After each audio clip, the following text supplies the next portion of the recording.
الحمدللہ رب العالمین والصلاة والسلام علی خاتم الانبیاء والمرسلین اما بعد فاعوذ باللہ من الشیطان الرجیم بسم اللہ الرحمن الرحیم والذین اذا انفقوا لم یسرفوا ولم یقتروا وکان بین ذلک قواما صدق اللہ العظیم اما بعد ان اللہ وملائکتہ یصلون علی النبی یا ایہا الذین آمنوا صلوا علیہ وسلموا تسلیما اللہم صلی علی محمد وعلی آل محمد کما صلیت علی ابراہیم وعلی آل ابراہیم انک حمید مجید اللہم بارک علی محمد وعلی آل محمد کما بارکت علی ابراہیم وعلی آل ابراہیم انک حمید مجید اللہم صلی علی جمیع الانبیاء والمرسلین والصحابۃ والتابعین صدق اللہ العظیم۔ ہر طرح کی حمد و ثنا، تسبیح اور تقدیس، تعریف اور توصیف جہانوں کے خالق اور مالک اور رب کے لیے ہے۔ لاکھوں کروڑوں اربوں اور کھربوں درود کے تحفے اور نذرانے آمنہ کے لال، عبداللہ کے در یتیم، انبیاء کے سردار، امام المرسلین، خاتم النبیین، رحمت للعالمین صلی اللہ علیہ وآلہ وبارک وسلم کی ذات اقدس و مقدس اور طاہر اور مطہر کے لیے حمد و درود کے بعد میرے انتہائی محترم و کرم ناظرین، السلام علیکم ورحمۃ اللہ وبرکاتہ۔ حضرات گرامی قدر، ہم مطالعہ کر رہے ہیں کہ اللہ کے رحمان کے بندوں کی صفات کیا ہیں۔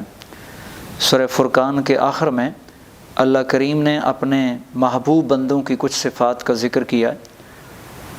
سابقہ جو دروس ہیں ان میں ہم ذکر کر چکے ہیں کہ وہ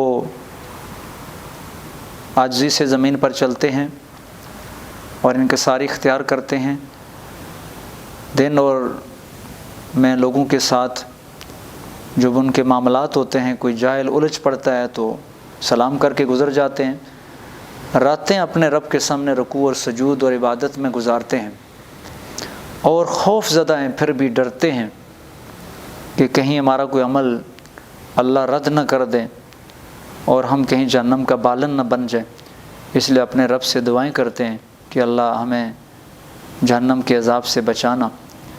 اس کے ساتھ اس فرمایا کہ ان کا وصف یہ ہے کہ والذین اذا انفقوا لم یسرفوا ولم یقتروا وکان بین ذلک قواما، اور یہ وہ لوگ ہیں کہ جب خرچ کرتے ہیں تو نہ اسراف کرتے ہیں نہ بخل کرتے ہیں، بلکہ اعتدال کا راستہ اختیار کرتے ہیں، میانہ روی اختیار کرتے ہیں۔ تو یہ ان کے خرچ کرنے کا انداز بتایا، یہ بتایا کہ ان کی معیشت کس طرح کی ہوتی ہے۔ دیکھیں، معاشرے میں ہمیشہ دو طرح کے لوگ ہوتے ہیں۔ ایک وہ لوگ ہوتے ہیں جن کو اگر مال و دولت ملتا ہے تو اس کو کھلے عام خرچ کرتے ہیں، پرواہ نہیں کرتے کہ کہاں خرچ کرنا ہے اور کہاں نہیں کرتا ہے، کھلے ہاتھوں سے خرچ کرتے ہیں، بے شک بعد میں بھیک مانگنے پہ مجبور ہو جائیں۔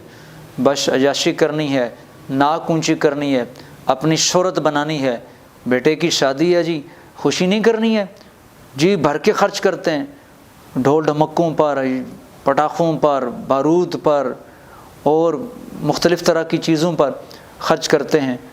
اور کچھ ایسے ہیں کہ جو اپنی ضروریات زندگی پر بھی خرچ نہیں کرتے، اپنے بیوی بچے پر بھی کھل کے خرچ نہیں کرتے۔ تو یہ دو انتہائیں ہیں جو ہر معاشرے کے اندر موجود رہی۔ تو جب یہ قرآن نازل ہو رہا تھا اس وقت بھی مکہ کے اندر یہ دو انتہائیں موجود تھیں۔ اس طرح کے دو انتہاؤں کے انسان جو ہیں، کیا مکہ کے اندر کیا مدینہ کے اندر یہ موجود تھے۔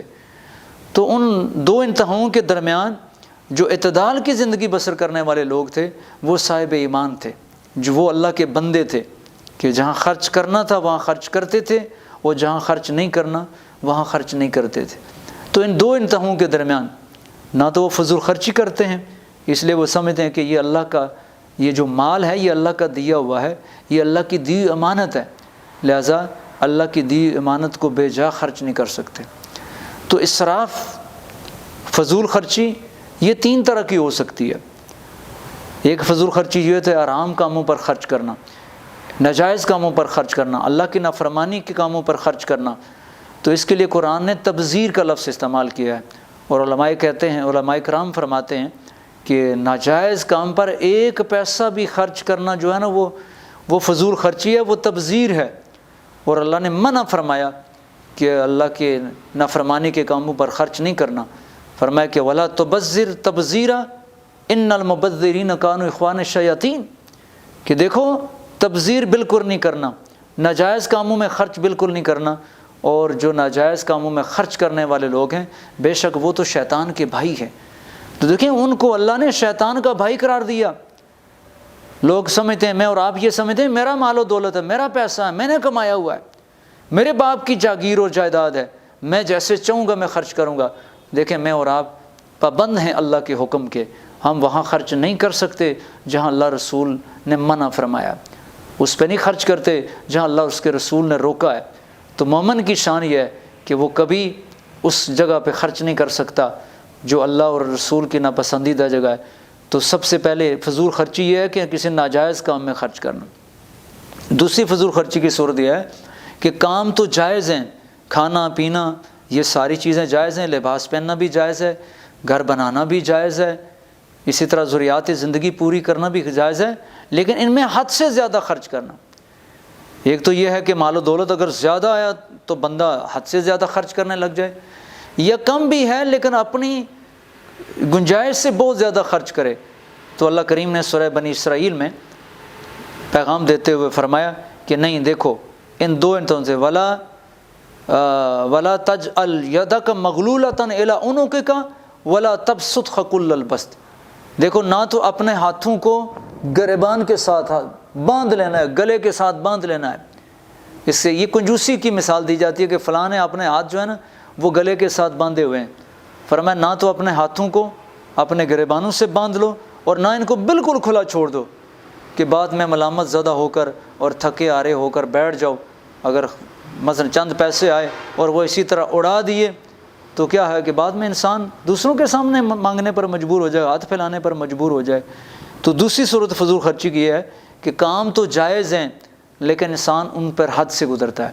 اس کو ہمارے دین نے اسراف کہا ہے، اور اللہ فرماتے ہیں کہ کلوا واشربوا ولا تسرفوا، دیکھو کھاؤ پیو لیکن اسراف نہ کرو، حد سے نہ گزرو، اپنی گنجائش سے زیادہ پہ خرچ نہ کرو۔ کیوں؟ انہ لا یحب المسرفین، حد سے زیادہ بڑھنے والے، حد سے زیادہ خرچ کرنے والے، یعنی فضول خرچ لوگوں کو اللہ پسند نہیں کرتا۔ اور یاد رکھیں کہ فضول خرچی جو ہے یہ اللہ کو پسند نہیں ہے۔ اگرچہ جو جائز ہمارے کام ہیں، ضرورت کے بھی ہیں، ان پہ بھی خرچ کیا جائے تو اللہ کو پسند نہیں ہے۔ قیامت کے دن اللہ رب کریم ان کا حساب لیں گے۔ اللہ کے رسول صلی اللہ علیہ وسلم نے فرمایا کہ لا یزال قدم ابن آدم حتی یسأل عن خمس، کوئی آدم کا بچہ اپنا پاؤں بھی نہیں لا سکے گا جب تک اللہ کے 5 سوالوں کا جواب نہیں دے لے گا۔ ان میں پہلا سوال کیا ہوگا؟ ان عمر فیما افنا، بتاؤ یہ عمر کہاں فنا کر کے آئے ہو، ضائع کر کے آئے۔ پھر جوانی کے بارے میں سوال ہوگا کہ جوانی کہاں کھپائی ہے، ضائع کی ہے، کن باتوں میں ابلا کے الفاظ ہیں، پرانی کی ہے کن کاموں میں۔ اور مال کے بارے میں حضرات 2 سوال ہوں گے۔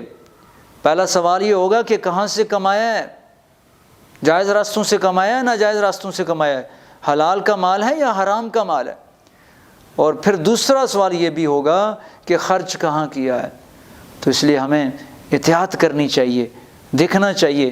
آج سچی بات تو یہ ہے کہ ہماری خواہشات نے، ہماری جناب ناک اونچی کرنے کے جو ہمارے تمنائیں ہیں اور خواہشیں ہیں، انہوں نے ہمیں خود جو ہے مصیبتوں میں اور پریشانیوں میں ڈال دیا۔ اللہ اور اس کے رسول صلی اللہ علیہ وسلم نے مثلا شادی خوشی کا موقع ہے تو ہمارے دین نے شادی کتنی آسان بتائی، اللہ اور اس کے رسول نے کتنی آسان بتائی۔ بس جناب باپ، بیٹے کا باپ بیٹی کے باپ سے جا کے اپنا رشتہ مانگے اور مسجد میں آ کے نکاح کریں، 4 گواہ ہوں، اور جناب جس کا دل چاہتا ہے، ہمت ہے تو ولیمہ کریں اور بیٹی لیں اور اپنے گھر میں چلے جائیں۔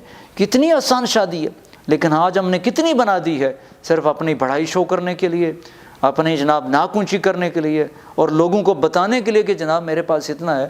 اور ہم دیکھتے ہیں کہ بعض لوگ قرض لے کر جو ہے نا ان چیزوں پر خرچ کرتے ہیں۔ تو فرمایا نہیں، مومن اس طرح نہیں کرتا ہے۔ مومن کیا کرتا ہے؟ جب خرچ کرتا ہے تو نہ فضول خرچی کرتا ہے نہ بخل کرتا ہے۔ بخل بھی نہیں کرتا۔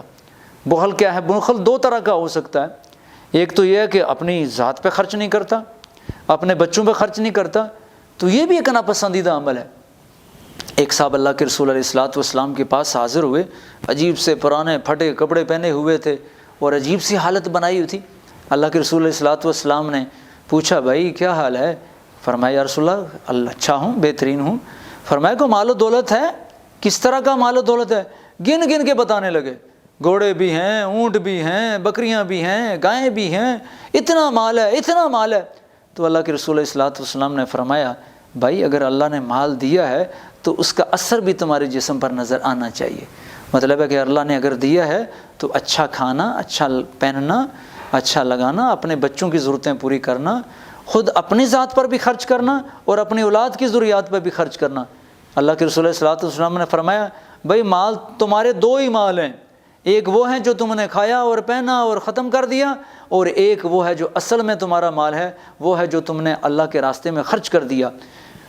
تو حالانکہ دیکھیں اللہ کے راستے میں خرچ کرنا کتنا بڑا عمل ہے، لیکن ہمارے دین نے اس کی بھی اجازت نہیں دی کہ انسان سارا مال اللہ کے راستے میں خرچ کر دے، اس میں بھی اعتدال کا راستہ اختیار کرنے کا حکم دیا۔ تو فرمایا کہ 1/3 سے زیادہ اللہ کے راستے میں بھی خرچ نہیں کر سکتے، فرمایا اپنے بچوں کے، بیوی بچوں کے لیے بچا کے رکھے۔ تو میں عرض کر رہا تھا کہ بخل کی 2 صورتیں، ایک یہ ہے کہ اپنی ذات پر، اپنے بچوں پر بھی خرچ نہ کرے، تو انسان پر اس کی جان کا بھی حق ہے، اس کی اولاد کا بھی حق ہے، اچھا کھائے اچھا پیے تاکہ صحت مند رہے اور اپنے کام کاج اچھی طرح سے سر انجام دے سکے، عبادات اچھی طرح سے، اور اسی طرح اپنے بال بچوں پر بھی خرچ کرے۔ اور جو خرچ نہیں کرتا وہ دوسرا کام یہ ہے، دوسرا بخل یہ ہے، معذرت کے ساتھ دوسرا بخل یہ ہے کہ اللہ کے راستے میں خرچ نہیں کرتا، مال و دولت ہے لیکن اللہ کے راستے میں خرچ نہیں ہوتا، تو ایسے لوگوں کے لیے تو اللہ کریم نے بڑی سخت وعید سنائی۔ فرمایا کہ ان الذین یکنزون الذھب والفضة ولا ينفقونها فی سبیل اللہ فبشرهم بعذاب علیم، بے شک جو لوگ سونا چاندی جمع کر کر کے رکھتے ہیں اور اسے اللہ کی راہ میں خرچ نہیں کرتے، میرے حبیب انہیں دردناک عذاب کی خوشخبری دے دے۔ یہ مال و دولت اللہ کی امانت ہے اور اس سے سب سے پہلے اللہ کے راستے میں خرچ ہونا چاہیے۔ تو فرمایا جن کو اللہ نے مال و دولت سے نوازا، اللہ نے ان کو حقدار بنایا کہ ان کے پاس پیسہ ہے، ان کے پاس دولت ہے، وہ لوگوں پر خرچ کر سکتے تھے، لوگوں کی ضرورتیں پوری کر سکتے تھے، اپنے عزیزاں اور اقربا پر خرچ کر سکتے، بیواؤں اور مسکینوں اور یتیموں کی خبر گیری کر سکتے تھے، لیکن انہوں نے خرچ نہیں کیا۔ تو فرمایا ان کو سونا چاندی جمع کر کے رکھتے ہیں، ان کو دردناک عذاب کی خوشخبری سنائیں۔ اور دیکھیں معاشی لحاظ سے بھی یہ بہت خطرناک عمل ہے کہ اللہ فرماتے ہیں یہ 2 زکوٰۃ ہم نے کیوں فرض کیا ہے کہ دولت چند ہاتھوں میں سمٹ کے نہ رہ جائے۔ اگر لوگ مال و دولت خرچ نہیں کریں گے تو کیا ہوگا، دولت جو ہے نا وہ ایک جگہ جمع ہو جائے گی، اکٹھی ہو جائے گی اور معیشت رک جائے گی۔ تو معیشت کا اصول یہی ہے کہ دولت جو ہے نا خرچ ہونی چاہیے، مارکیٹ کے اندر آنی چاہیے۔ تو اس لیے اللہ رب کریم نے دیکھیں زکوٰۃ کا نظام جو ہے نا وہ قائم کیا، اور جو سرمایہ دار ہیں، جو صاحب حیثیت ہیں، جن کو صاحب نصاب ہمارا دین کہتا ہے، ان پر 2.5% کے حساب سے زکوٰۃ فرض کر دی تاکہ ان کے مال کا کچھ حصہ غریبوں کی طرف جائے، اور وہ غریب جو ہے نا ضروریات زندگی کے لیے مارکیٹ میں جائے گا اور یوں دولت کی گردش ہوگی اور معیشت ترقی کرے گی۔ اس لیے جدید جو معاشی نظام ہے وہ کیا کہتا ہے کہ پروڈکٹیو کاموں پہ، پیداواری کاموں پہ جو ہے نا وہ مال خرچ کیا جائے، اور خرچ ہونا چاہیے تو ضرورت کی چیزوں پر۔ تو فرمایا کہ میرے مومن بندے وہ ہیں کہ جب وہ خرچ کرتے ہیں تو نہ اسراف کرتے ہیں نہ بخل کرتے ہیں، بلکہ درمیان کا راستہ اختیار کرتے ہیں، فضول خرچی بھی نہیں کرتے اور اپنی جانوں سے بھی روک کے نہیں رکھتے۔ تو ہمیں جب اللہ کریم نے خرچ کرنے کا موقع دیا تو ان 2 صورتوں کو خیال کرنا چاہیے۔ اللہ کے پسندیدہ بندوں کا یہ وصف ہے کہ وہ اعتدال اختیار کرتے ہیں، اور خود اللہ کے رسول صلی اللہ علیہ وسلم نے فرمایا کہ خیر الامور اوسطها، بہترین کام وہ ہیں جن میں میانہ روی اختیار کی جائے۔ تو معاش میں میانہ روی اختیار کرنا سب سے بہترین وصف ہے، اور آج جن قوموں نے ترقی کی ہے وہ اس خوبی کو بہت اچھی طرح پہچان گئے کہ وہ ایسی چیزوں پر خرچ کرتے ہیں جو سمجھتے ہیں کہ یہ پیداواری ہیں جہاں سے فائدہ ہوگا، ریٹرن ہوگا، اور ایسی چیزوں پر کبھی خرچ نہیں کرتے جن سے سمجھتے ہیں کہ دولت مال ضائع ہوگا۔ جس طرح ہمارے یہاں کیا ہوتا ہے، چند پیسے آئے تو چلو کوٹھیاں بنگلے بناؤ، ان کے اوپر جناب ٹائلیں لگاؤ، اور پھر بعد میں ہاتھ پھیلا کر بیٹھ جاتے ہیں۔ حالانکہ ضرورت سے زیادہ مکان بنانے کو اللہ کے رسول نے فرمایا کہ جس نے ضرورت سے زیادہ مکان بنایا تو اس طرح کی عمارت، ہر ایک عمارت جو ہے وہ وبال ہے۔